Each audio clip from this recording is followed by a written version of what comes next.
Alhamdulillahirrabbilalamin. Segala puji marilah kita panjatkan kehadirat Allah Subhanahu wa taala yang telah memberikan kesempatan kepada kita semuanya untuk berkumpul dalam rangka untuk sharing ilmu dan sharing pengalaman, dilanjutkan nanti sertifikasi pekerjaan operator genset. Nah, pada hari ini sebelum kita mulai saya izin untuk share screen materi yang nanti akan saya sampaikan. Apakah sudah bisa dilihat, Mas Tony?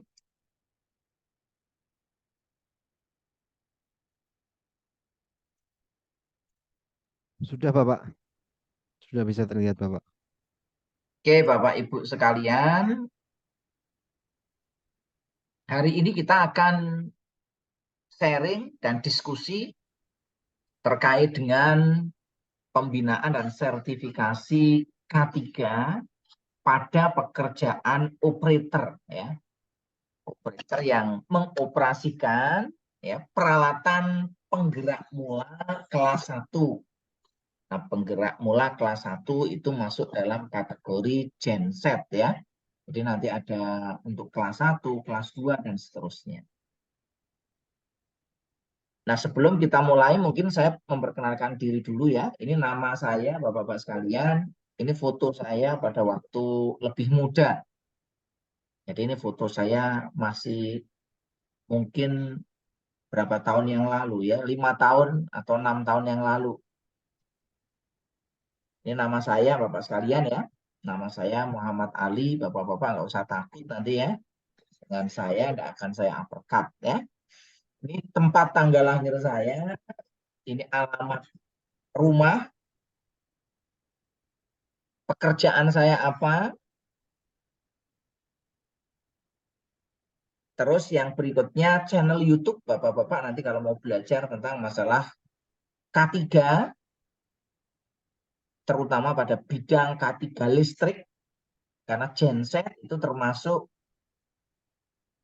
peralatan yang berfungsi untuk membangkitkan energi listrik. Nah, ini nanti banyak materi-materi terkait dengan K3 ataupun materi-materi kelistrikan yang lainnya. Nah, nanti Bapak-bapak bisa melihat channel YouTube saya Nah, berikutnya ini untuk keluarga, alhamdulillah saya sudah dikaruniai 1 istri dan 3 anak. Ada yang mau ditanyakan sebelum kita lanjutkan? Monggo Bapak-bapak sekalian, ada yang mau tanya tentang biodata singkat saya ya. Nah, di slide sudah saya tuliskan ini adalah channel YouTube saya. Ini alamat email saya. Ini adalah instansi saya ya. Ini semuanya sudah di slide supaya nanti Bapak-bapak bisa tahu semuanya ya. Nah, ini keluarga saya. Ini alhamdulillah saya sudah dikaruniai 3 anak ya. Nah, ini beberapa foto kegiatan saya ya. Nah, terkait dengan pengalaman. Ini pengalaman saya diskusi, sharing ilmu, sharing informasi dengan teman-teman di industri ini sudah cukup banyak ya. Hari ini saya tambah lagi dengan para operator dari perusahaan PT Guna Jaya Gemilang. Nah, ini nanti akan menambah CV saya ya. Nah, ini ada banyak baik perusahaan-perusahaan yang di bidang minyak, tambang, gas, listrik, pembangkit ya.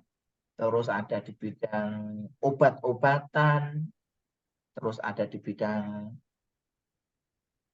makanan, minuman, termasuk untuk perumahan ya dan lain sebagainya. Ini ada banyak sekali ya industri-industri yang sering berkomunikasi dengan kami, termasuk ada bidang pembangkit ya, ada semen, ada kelapa sawit, ada perkebunan, ada apa lagi nih? Petrokimia. perusahaan air minum, ya, dan lain sebagainya. Ini beberapa industri-industri yang sering ya sharing terkait dengan masalah-masalah K3, utamanya K3 di bidang listrik. Salah satunya itu nanti genset. Nah, Bapak-Bapak sekalian, di dalam sertifikasi nanti akan ada teori seperti yang sekarang kita lakukan. Ini sekarang eranya adalah era daring. Nah, nanti praktiknya mestinya tidak daring ya. Praktiknya nanti bisa luring. Nah, saya nggak ngerti ini nanti Mas Tony mau membawa Bapak-Bapak nanti praktiknya kemana? Apakah di tempat Bapak-Bapak sekalian atau nanti keluar ya? Nah, ini beberapa kegiatan-kegiatan kami yang terkait dengan kegiatan sertifikasi terkait dengan kelistrikan, baik itu operator genset, teknisi listrik, ya, maupun ahli K3 listrik. Nah, ini beberapa objek-objek yang nanti kita lakukan pemeriksaan, pengujian. Ini di genset, ya. Nanti akan kita bahas apa saja sih yang perlu kita pahami terkait dengan genset, ya. Ini juga sama di genset. Ini sama di genset juga. Ini di genset juga sama ya. Ini di panel listriknya tegangan rendah ya. Ini di trafonya, ini di aki pada instalasi genset. Ini untuk instalasi tower ya, pengukuran medan listrik dan medan magnetnya apakah berbahaya atau tidak. Nah, ini beberapa dokumentasi yang terkait dengan pekerjaan kelistrikan ya.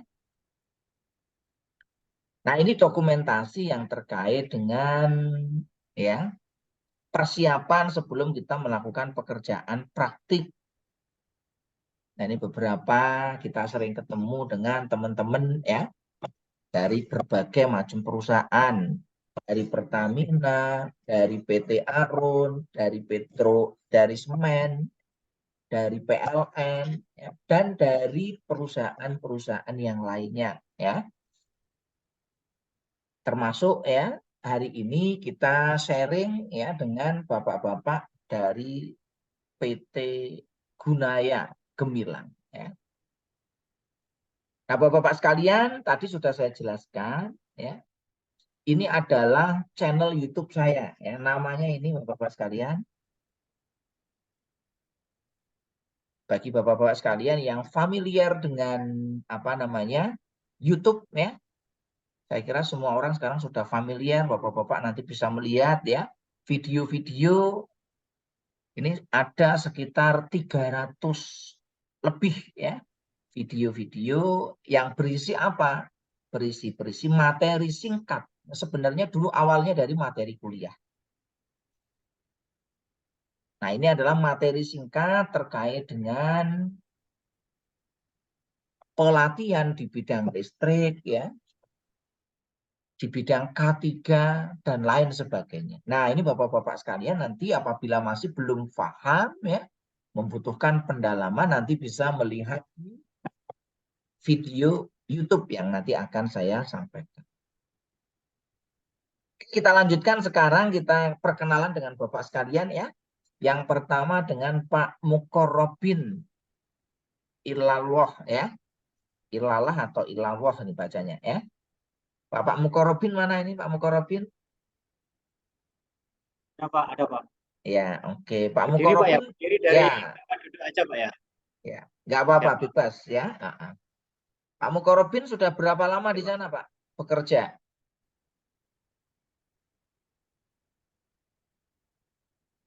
Pak Mukorobin pengalaman kerja sudah berapa tahun 1 nih? tahun Pak, 1 tahun lebih lah Pak. 1 tahun lebih ya. Oke.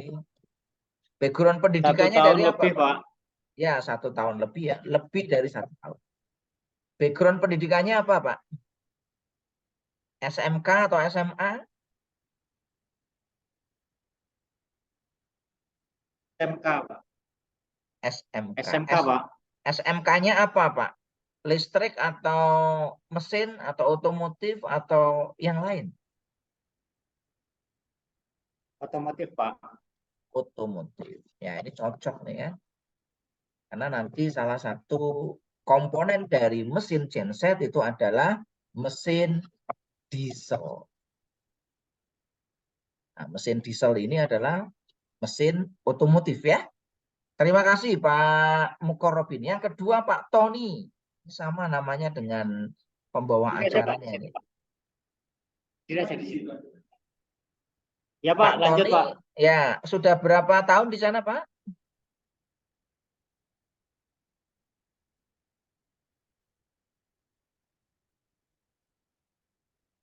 Berapa tahun Bapak? Pengalamannya sudah 5 tahun. 5 Ya, Pak, tahun. pengalamannya sudah 5 tahun, Pak. Mantap ini ya. Background pendidikan apa Pak? SMK, Pak. SMK apa? Kalau penjurusannya dulu bangunan, Pak. Bangunan ya. Enggak apa-apa Pak ya. Sekarang jadi operator engine ya. Sudah ikut pelatihan Pak ya? Ya, Pak. Oke, terima kasih Pak Tony. Berikutnya Pak Nurul Ilmi. Cahaya Ilmu ya. Mana Pak Nurul? Ya, Pak Nurul berapa tahun di sana Pak?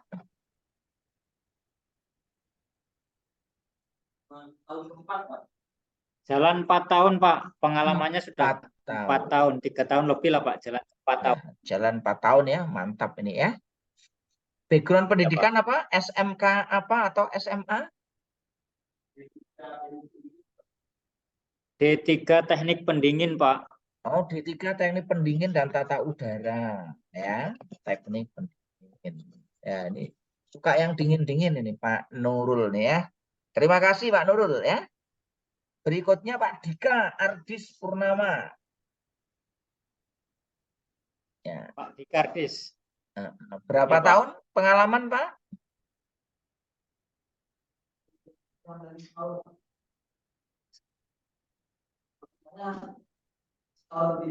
Setahun lebih, Pak. Setahun lebih ya. Backgroundnya dari apa Pak? SMK Pertanian, Pak. SMK Pertanian. Nanti belajar genset Pak ya? Tidak apa-apa ya. Di pertanian juga butuh genset ya. Berikutnya Pak Ayung. Pak Ayung berapa tahun Pak? Sudah 6 tahun, Pak, pengalaman, Pak. Wah mantap 6 tahun ya. Backgroundnya dari apa Pak? SMK apa atau SMA? Dari Atau SMA, Pak. Jurusannya IPA, Pak. SMA IPA. Oke, terima kasih ya. Berikutnya Pak Ahmad Khairun. Pak Ahmad Khairun berapa tahun Pak? 5 tahun, Pak. 5 tahun. Apa? Asal pendidikannya apa? SMK jurusannya kelistrikan, Pak. Nah, SMK kelistrikan ya. Ini genset menghasilkan listrik. Cocok nih ya. Berikutnya Pak Husnul Ngabidin. Husnul Ngabidin ya. Berapa tahun Pak? Husnun. Pak 1 Husnun. tahun. 1 7 tahun. tahun, Pak. 7 tahun ya. Background pendidikan Revisi, apa Pak. Pak? 7 tahun, Pak. Ya, 7 tahun ya. Backgroundnya apa Pak SMK Husnul? jurusan SMK jurusan kelistrikan, Pak. SMK listrik ya. Oke, terima kasih. Pak Rahmadi Chandra. Ini udah berapa tahun Pak Rahmadi? 3 tahun, Pak. 3 tahun. Background pendidikan apa Pak? SMK listrik juga, Pak. Sama, Pak. SMK listrik ya. Berikutnya Pak Adi Setiawan. Sudah berapa tahun Pak Adi? 6 tahun, Pak. 6 tahun. Background pendidikan? 6 tahun, Pak. Background pendidikannya apa ini Pak? Otomotif, Pak. Otomotif ya. Berikutnya Pak Ahmad Zarkasih. Berapa tahun Pak Ahmad? 3 tahun setengah, Pak. 3,5 tahun. Background pendidikan? SMK bidang listrik jurusannya, Pak. SMK listrik ya. Oke. Yang terakhir nih Pak Indra Wiwanto. Sudah berapa tahun ini? 5 tahun pengalaman, Pak. 5 tahun. Backgroundnya dari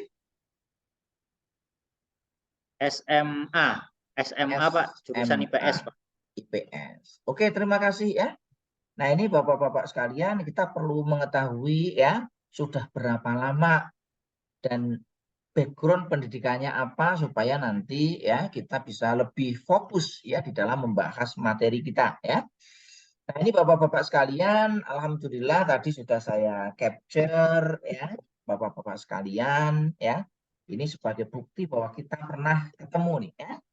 Nah, harapan dari kegiatan ini apa Bapak-bapak sekalian ya? Yang pertama itu adalah mungkin ini Bapak-bapak sekalian dalam pekerja belum maksimal. Kenapa? Karena belum punya sertifikat ya. Belum punya CO ya. Sertifikat izin operasi untuk mengoperasikan genset ya. Kelas 1 yang kapasitasnya di atas 200 kV. Nah, mungkin belum dapat sertifikat. Kenapa? Mungkin masih kadang-kadang bingung nih ya. Kadang-kadang ya intinya belum kompeten lah ya. Belum kompeten. Walaupun mungkin Bapak-bapak sudah 5 tahun ya. Ya, harapannya nanti Bapak-bapak setelah mengikuti pembinaan ini menjadi lebih paham, menjadi lebih kompeten dan dapat sertifikat Pak ya. Yang paling penting ini Pak. Semuanya nanti harapannya lulus. Terkait dengan nanti untuk sertifikasi. Nah, kalau kita breakdown tujuannya apa Bapak-bapak sekalian ya. Jadi yang pertama adalah meningkatkan kompetensi operator ya, penggerak mula atau operator genset. Jadi yang pertama meningkatkan kompetensi. Nah, kompetensi itu apa? Mampu mengetahui genset itu seperti apa? Komponennya nanti seperti apa? Prinsip kerjanya bagaimana? Apa saja sih potensi apa risiko-risiko pengoperasian genset?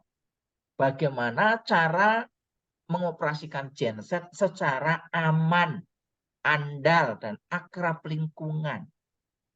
Nah, ini Bapak-bapak mengetahui, memahami, dan bisa mengaplikasi.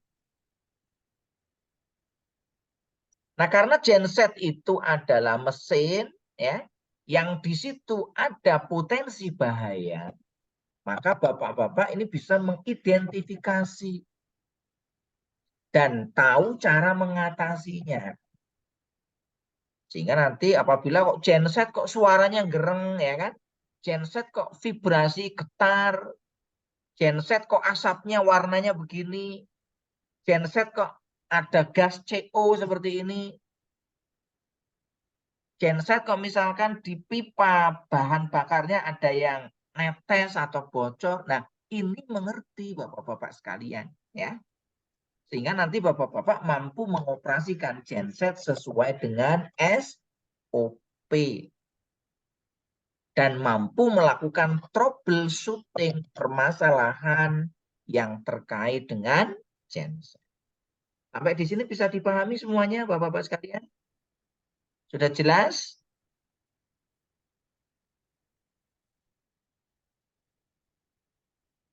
Nah, kenapa Bapak-bapak sekalian ini perlu untuk disertifikasi? Karena Bapak-bapak sekalian, pekerjaan yang terkait dengan genset itu punya risiko bahaya. Kita tidak ingin Bapak-bapak sekalian operator genset ya itu terkena bahaya. Nah, bahaya ini ya ada bahaya listrik, ada bahaya mekanik, ada bahaya kimia, ada bahaya biologi.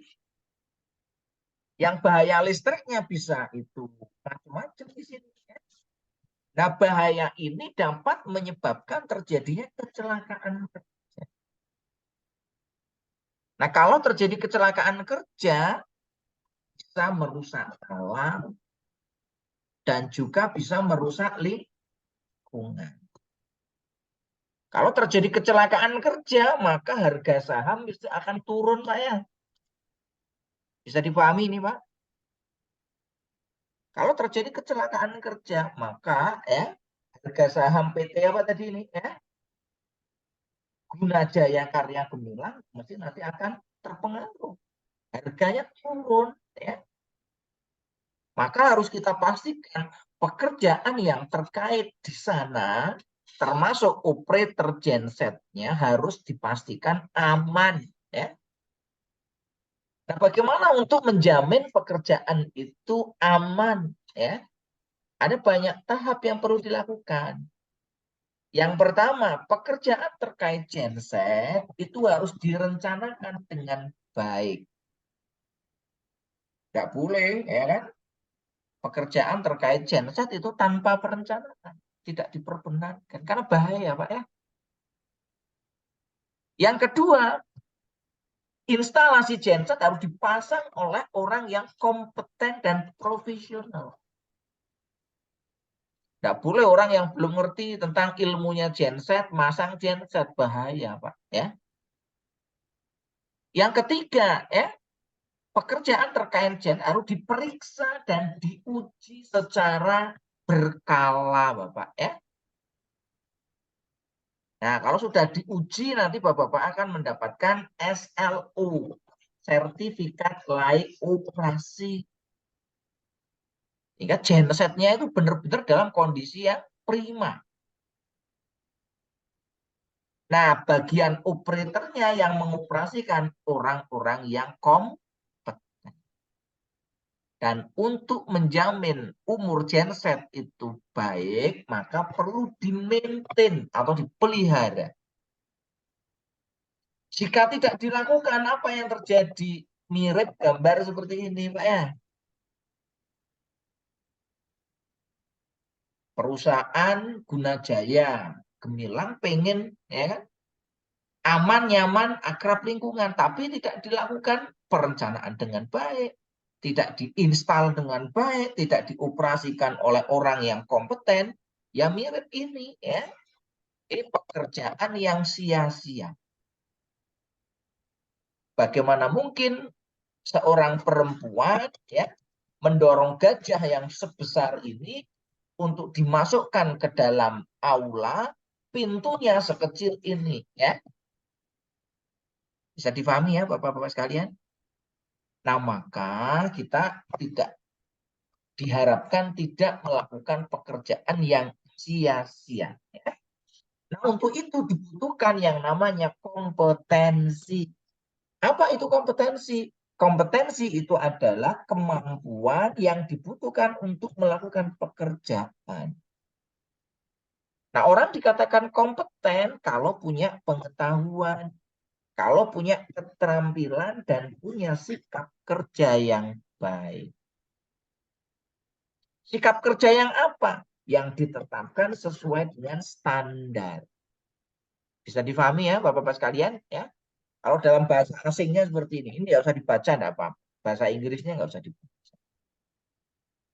Nah, yang kedua ya, perlu disertifikasi. Apa itu sertifikasi? Sertifikasi adalah penetapan yang diberikan oleh suatu organisasi. Organisasinya bisa macam-macam ya. Kalau sekarang ini organisasi yang menetapkan adalah Kemenaker, Kementerian Tenaga Kerja. Nanti akan memberikan apa? Pengakuan ya, bahwa bapak-bapak ini ya orang yang mampu melakukan pekerjaan di bidang genset. Sampai di sini bisa dipahami Bapak sekalian?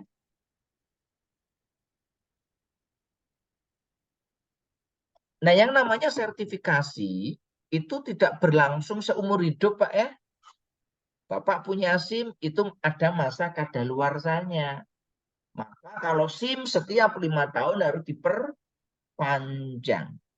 Demikian juga untuk sertifikasi ya operator genset. Maka harus dilakukan apa? Perpanjangan. Tiap periode tertentu tergantung nanti dengan sertifikat yang berikan oleh Naker. Nanti di situ akan tertulis berapa tahun harus diperbaiki. Nah, syaratnya apa? Bapak-bapak sekalian masih bekerja di bidang genset tadi. Kalau pekerjaannya berubah, ya nggak bisa. Ya.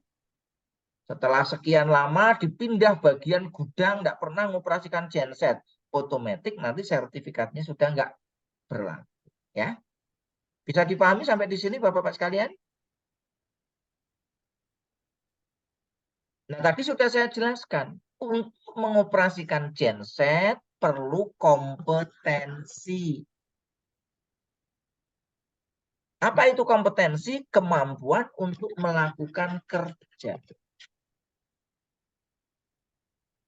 Nah, Bapak-bapak sekalian, untuk bisa bekerja dengan baik dibutuhkan apa? Pengetahuan. Yang kedua, tidak sekedar pengetahuan, tapi juga keterampilan. Tidak sekedar keterampilan dan pengetahuan, tetapi nanti bukan sikap kerja, nilai, minat, dan lain sebagainya. Jadi nanti operator genset ya harus punya apa? Sikap kerja. Sikapnya apa? Disiplin, cermat, teliti, rajin, dan seterusnya. Tanpa ini semua tidak bisa. Bapak-bapak ilmunya banyak, terampil, tapi tidak disiplin. Harusnya genset setiap 5 hari sekali atau setiap minggu dipanasi, tapi tidak dipanasi. Nah, ini nanti bisa bahaya. Bisa dipahami semuanya? Nah, kalau kita lihat, ya, yang namanya pengetahuan itu ada tingkatannya. Mulai dari level 1 sampai 6. Nah, kalau sebagai operator levelnya apa? Yang penting tahu ya komponen genset seperti apa ya. Nanti paham fungsi komponen-komponen ini apa. Yang berikutnya nanti bisa mengaplikasikan, bisa mengoperasikan. Bagaimana sih cara untuk starting secara otomatis? Bagaimana nanti starting secara manual? Bagaimana sih nanti ya melakukan pemeriksaan apakah ini gensetnya dalam kondisi yang baik atau tidak? Syukur-syukur nanti bisa melakukan analisis, evaluasi, dan kreativitas. Nah, terkait dengan keterampilan atau skill, itu ada 5 tingkatan. Ini tadi saya tanya pengalamannya berapa tahun. Kalau yang pengalamannya di bawah 2 tahun, ya biasanya kalau kerja ya butuh contoh. Oh, untuk mengoperasikan genset itu gimana sih caranya mengoperasikan genset? Kok tegangannya turun? Apa yang harus dilakukan? Ini perlu ada contoh. Frekuensinya kok tidak mau sama. Gimana sih caranya supaya frekuensinya seimbang?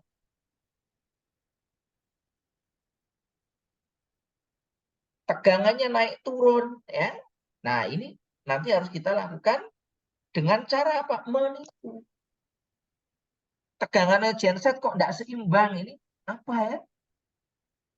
Nah, kalau sudah lama itu nanti kita nggak perlu pakai contoh. Lebih dari 5 tahun, ya, ini sudah lancar dan tepat. cepat, tidak usah pakai contoh. 7 tahun ya sudah akurat dan cepat. Kalau lebih dari 8 tahun, ini sudah mulai spontan dan otomatis. Jadi kalau gensetnya kok tegangannya naik turun ini, oh ini bagian AVR-nya ya. Kok frekuensinya naik turun, oh ini di speed control-nya. Oh ini kok temperatur pendinginnya terlalu berlebihan, oh ini kemungkinan airnya ada yang bocor. Atau mungkin berkurang, atau mungkin kualitasnya sudah tidak baik, perlu nanti kita ganti, atau mungkin kotor. Genset kok dioperasikan ya, terjadi vibrasi ya. Kira-kira apanya ini? Oh, mungkin bebannya overload. Nah, ini sudah masuk ke spontan dan otomatis. Nah, di dalam pekerjaan macam-macam ya, pekerjaan di bidang teknik itu ada beberapa bagian ya. Ada pekerjaan yang terkait dengan engineering ya, ada yang terkait dengan procurement, ada yang terkait dengan construction, ada yang terkait dengan testing dan commissioning, ada yang terkait dengan operation dan maintenance. Nah, sekarang kita fokus membahas materi di bidang apa? Operation. Bisa difahami nih Bapak-bapak sekalian, ya? Sekarang pertanyaannya, ya, genset itu apa? Genset adalah peralatan ya yang menghasilkan energi listrik. Kenapa kita membutuhkan energi listrik?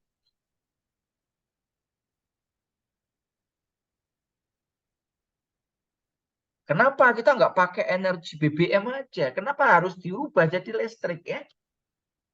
Ya karena kebutuhan ya. Karena kita butuh, kalau di PT Guna Jaya butuh listrik untuk apa ya? Untuk penerangan, untuk menjalankan mesin-mesin produksi ya, untuk pemanas dan lain sebagainya. Maka kita membutuhkan ya pembangkit tenaga listrik. Kenapa kita harus pakai genset? Nah, karena ya mungkin PLN-nya terlalu jauh ya. Sehingga ya kita butuh genset. Nah, kenapa kok yang digunakan energi listrik? Karena energi listrik punya banyak kelebihan. Apa kelebihannya? Yang pertama itu praktis ya. Kita mau menggerakkan alat apapun cukup dengan listrik. Listrik itu sangat praktis.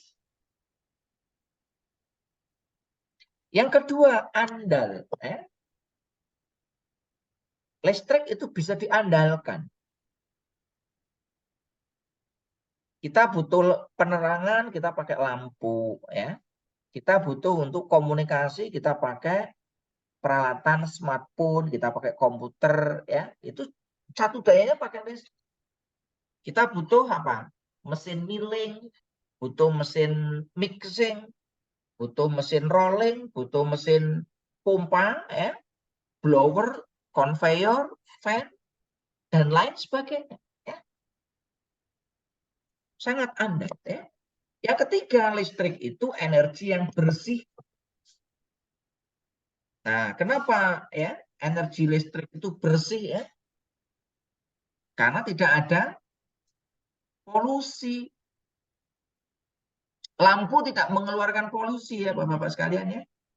Dibanding lampu pakai petromak, dibanding lampu pakai obor, dibanding lampu pakai apa sentir ya, dan lampu-lampu yang tidak menggunakan energi listrik itu tidak bersih. Kendaraan pakai BBM itu asapnya luar biasa.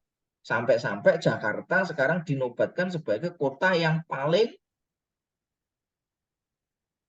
tinggi tingkat polusinya. Maka solusi pemerintah gimana? Bagaimana merubah dari kendaraan BBM menjadi kendaraan listrik.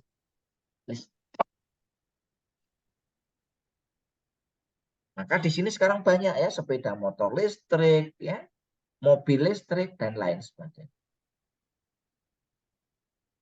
Nah, yang keempat, listrik itu mudah dibangkitkan. Kita bisa membangkitkan listrik dari apa? Dari PLTA, dari air. Bisa dibangkitkan dari matahari. Bisa dibangkitkan pakai uap, ya, PLTU. Bisa dihasilkan dari gas. Bisa dihasilkan dari mesin diesel atau genset. Bisa dihasilkan dari PLT yang lain. Nanti kita bahas, ya. Jadi mudah dibangkitkan. Yang berikutnya mudah dikonversi. Butuh panas tinggal pakai heater. Butuh penerangan pakai lampu. Butuh putaran pakai motor listrik, ya. Sangat mudah. Dan listrik itu tersedia di mana.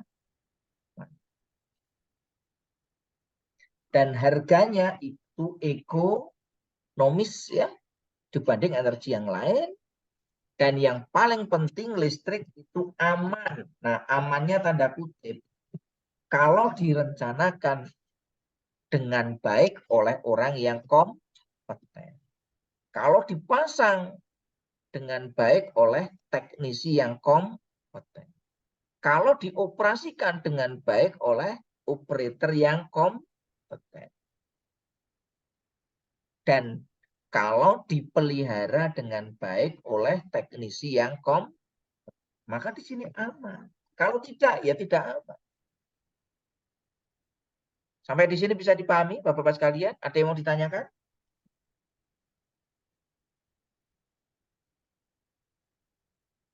Nah, selain kelebihan, yang namanya energi listrik juga juga mempunyai kelemahan. Apa kelemahannya? Kelemahan utama energi listrik itu tidak bisa disimpan dalam jumlah yang besar.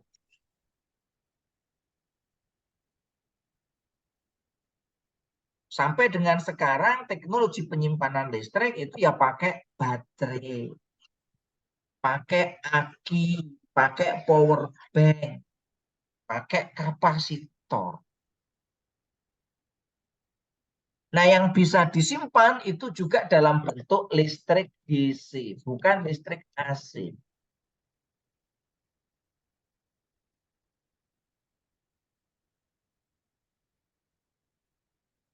Nah, oleh karena itu, ya, listrik itu harus dihasilkan dan langsung dipakai, karena listrik nggak bisa disimpan. Kalau bapak-bapak masak makanan, bisa disimpan. Tapi kalau listrik dihasilkan langsung harus dipakai, nggak boleh ditunggu-tunggu. Paham ya ini semuanya, ya? Nah, ini kelemahan listrik, ya. Oleh karena itu nanti, ya, kita perlu menghasilkan listrik yang berkualitas. Termasuk genset itu harus menghasilkan listrik yang berkualitas. Karena, ya, kecelakaan kerja, kerusakan alat seringkali diakibatkan oleh listrik yang tidak berkualitas. Contohnya misalkan manusia. Manusia itu seringkali, ya, dia sakit. Kenapa kok manusia itu sakit? Karena makanannya, minumannya itu tidak berkualitas.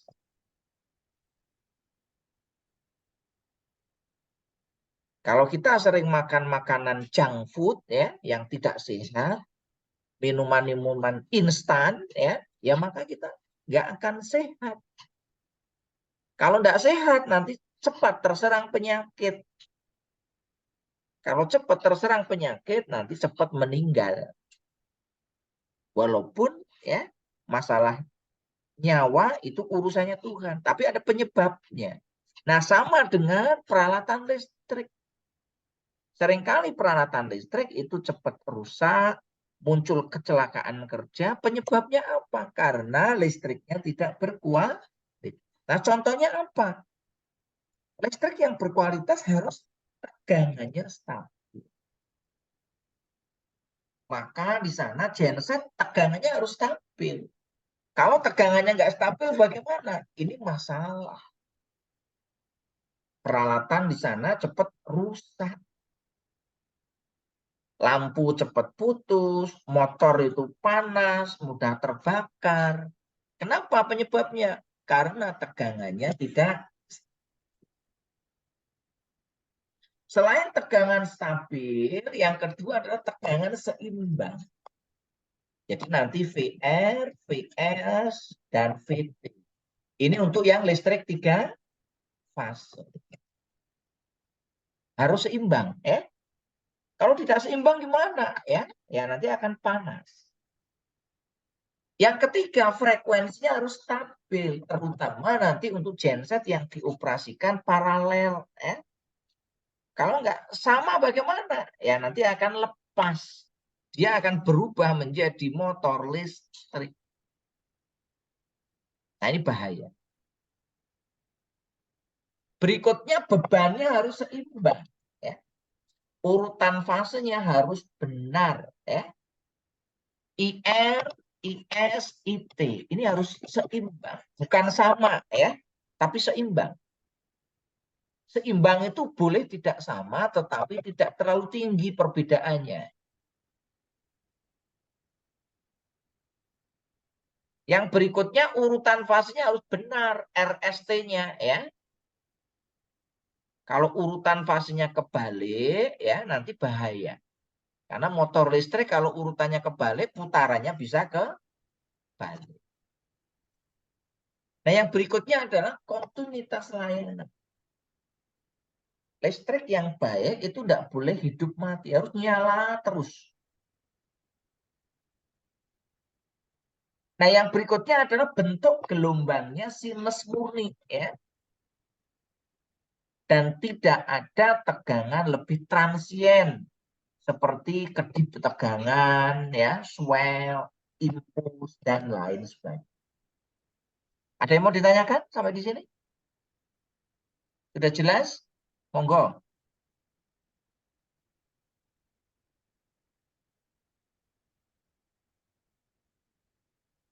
Pak Tony, mungkin ada yang mau tanya mungkin?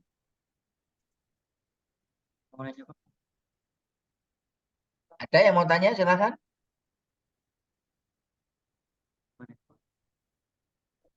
Oh, ini Pak, tadi ada yang menanyakan terkait bentuk-bentuk tegangan, Pak. Nah, itu seperti apa sih, Pak? Gitu, Pak. Ya, bentuk-bentuk tegangan, ya. Nah, ini bentuk tegangan. Jadi bentuk tegangan, ya, yang paling baik itu adalah yang clean power seperti itu, ya. Ini untuk listrik 3 fase.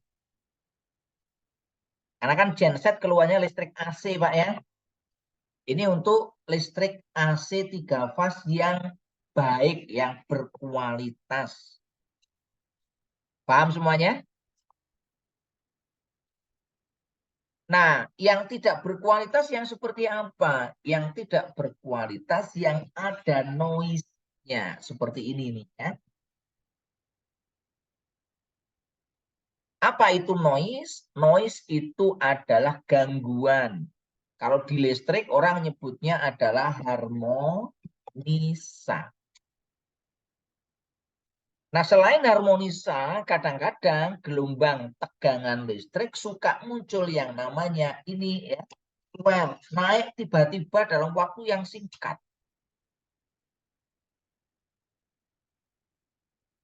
Selain swell, kadang-kadang muncul dip, kedip tegangan, ya. Kadang-kadang tegangannya turun, ya. Tapi waktunya pendek. Yang ketiga, kadang-kadang muncul yang namanya outage, tiba-tiba hilang, ya. Jadi nanti kalau Bapak pakai komputer, ya, kalau terjadi outage gimana ya? Komputernya mati, Pak, ya. Kalau terjadi dip, komputernya restart. Tiba-tiba kok komputer restart sendiri, gitu ya. Kalau terjadi swell gimana? Ya berhenti, bahkan bisa rusak. Kalau terjadi shoot gimana? Ini petir, Pak ya. Gelombang petir nih. Ya bisa rusak. Bisa dipahami semuanya ini, Pak? Ada yang mau ditanyakan lagi? Silakan.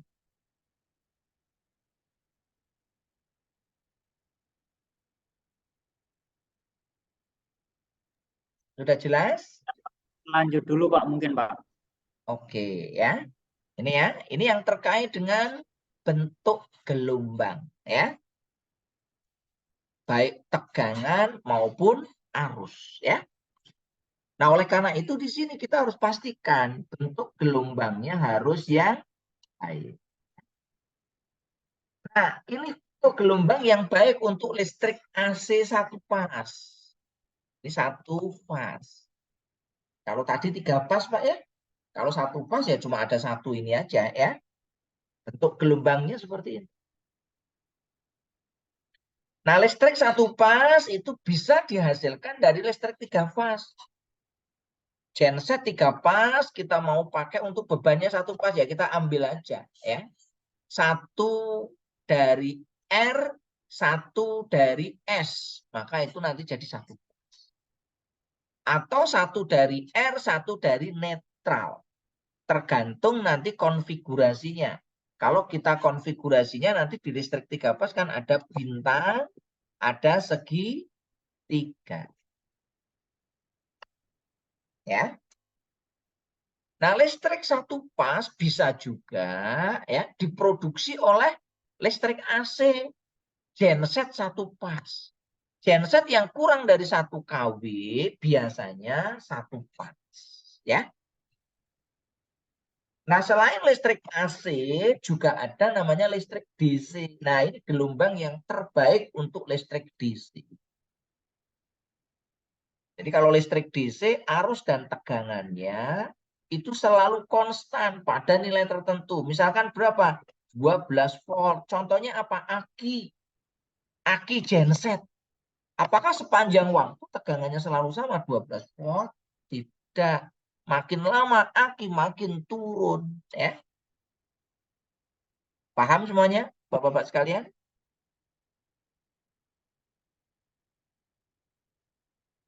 Ya, nanti harus kita pastikan apakah aki kita masih dalam kondisi yang baik atau tidak. Nah, listrik DC banyak digunakan untuk instrumentasi ya. Untuk aki ini biasanya pakai listrik DC. Untuk kontrol pakai PLC pakai DC. Untuk menggerakkan relay itu pakainya DC. Untuk apa namanya menggerakkan peralatan-peralatan produksi ya yang untuk kontrol itu pakainya DC. Termasuk laptop ya. Nah, ini adalah untuk listrik AC dan listrik DC. Nah, apa bedanya listrik AC dan listrik DC ya?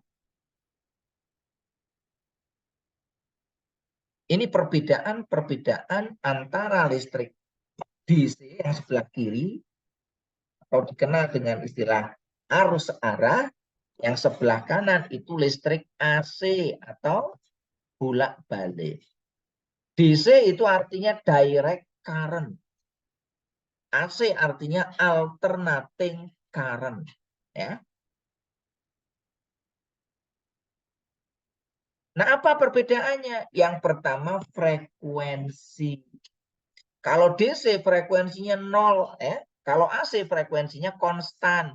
Di Indonesia itu 50 Hz.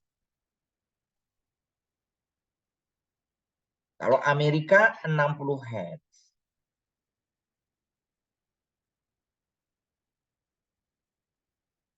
Nah, kalau di DC tidak ada beda fasa. Kalau di AC ada perbedaan fase.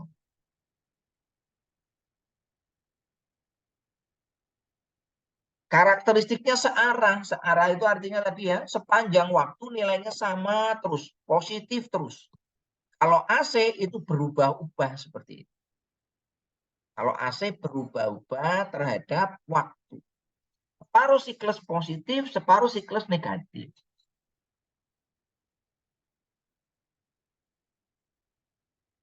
Nah, kalau di DC, ya, bebannya itu adalah R murni.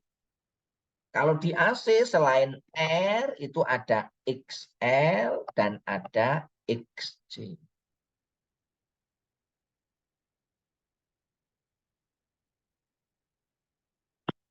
Nah, konsekuensinya kalau di listrik AC dayanya cuma ada satu, yaitu daya aktif atau daya dalam bentuk watt. Sedangkan di listrik AC ya dayanya nanti ada tiga. Ada daya dalam bentuk watt, ada daya reaktif dalam bentuk var, dan ada daya semu, itu namanya VA. Bisa dipahami semuanya, Bapak-Bapak sekalian?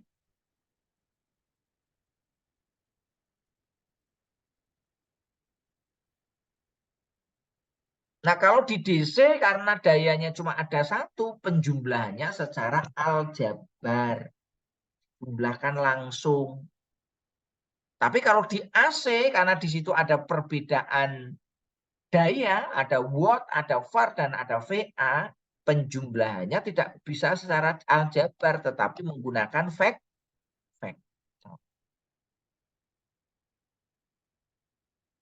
Nah, keunggulannya AC nanti untuk transformasinya, pengubahan tegangan bisa dilakukan dengan trafo. Kalau DC gimana? Tidak bisa pakai trafo. Pakainya apa? Pakai rangkaian chopper yang harganya mahal. Ya, sampai di sini bisa dipahami semuanya?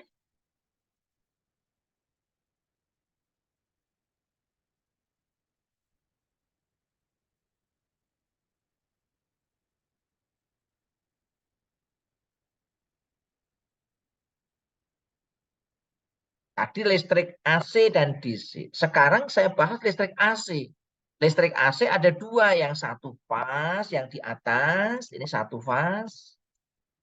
Yang di bawah itu listrik tiga fas.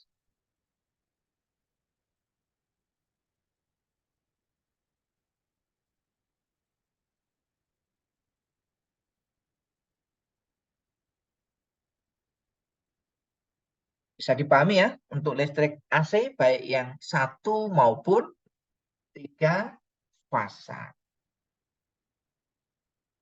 Nah, listrik AC yang satu fas dihasilkan dari mana? Bisa dihasilkan dari listrik tiga fas. Jadi nanti listrik tiga fas yang hubungannya seperti ini misalkan.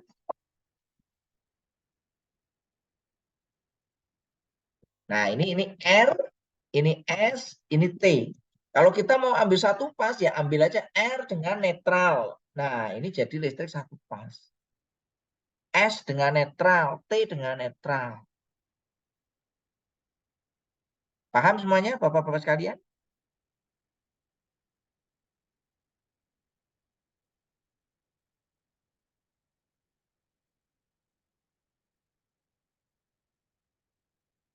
Nah, untuk yang listrik tiga fas ini bukan arus listrik searah, ini tiga fas ya.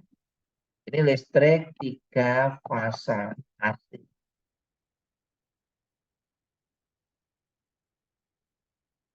Nah, ini untuk listrik yang tiga fasa. Nah, bentuknya seperti ini. Nah. Ya. Bisa dipahami semuanya? Sudah jelas terkait dengan ya gambaran awal tentang dasar-dasar kelistrikan. Ya, monggo ada yang mau ditanyakan? Silakan kalau ada yang mau ditanyakan. Ya, pengaruh penggunaan frekuensi ya itu kalau di lampu nggak begitu kelihatan, Pak ya. Kalau di lampu nggak kelihatan karena 50 dan 60 itu perbedaannya sangat kecil.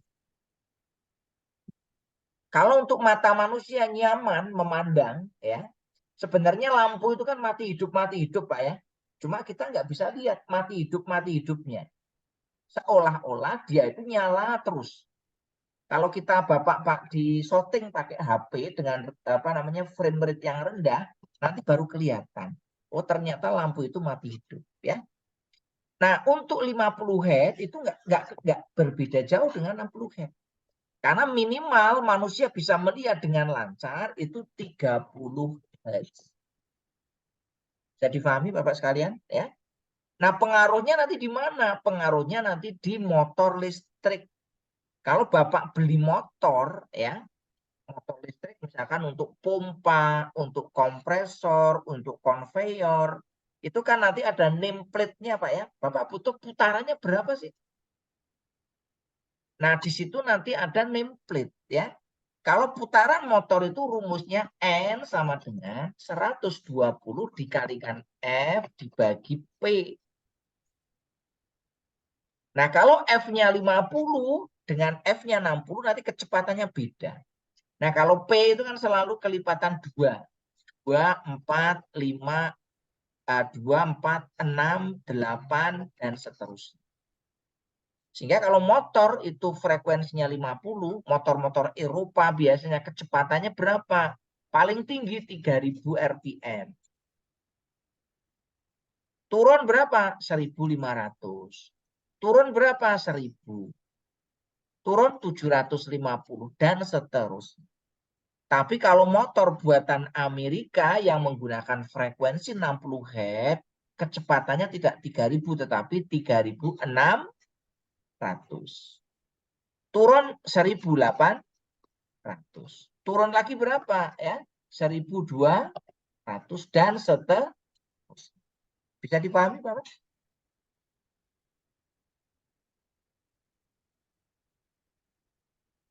Jadi kalau Bapak nanti beli motor, hati-hati dilihat di situ ya. Ini untuk motor yang frekuensi 60 atau motor untuk frekuensi yang 50. Karena kalau frekuensinya beda, nanti performansi dari motornya itu berbeda. Kalau Bapak beli motor yang frekuensinya 60 dikasih frekuensi 50 ya tidak optimum ya. Demikian sebaliknya ya. Ada yang mau ditanyakan? Silakan. Sudah jelas? Ya Pak, sudah Pak. Oke ya. Itu pengaruh frekuensi. Nah, demikian juga nanti tegangan. Tegangan itu nanti ada standarnya juga ya. Kalau di Indonesia standarnya 3 pas itu 380. Satu pasnya 220 ya. Ini standar di Indonesia. Nah, kalau di luar negeri itu mungkin bisa beda ya.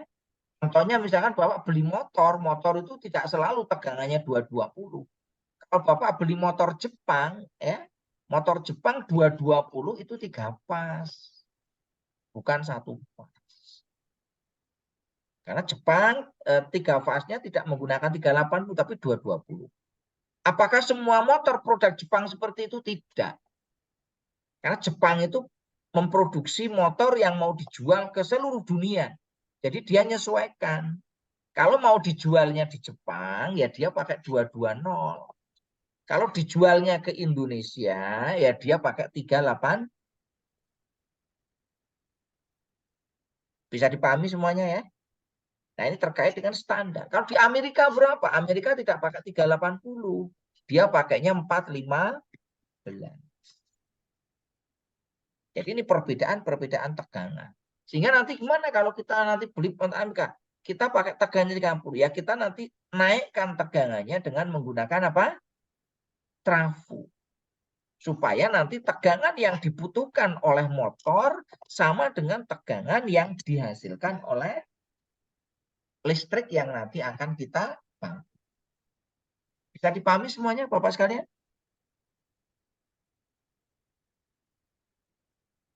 Ini udah jam 10 mau break dulu Pak.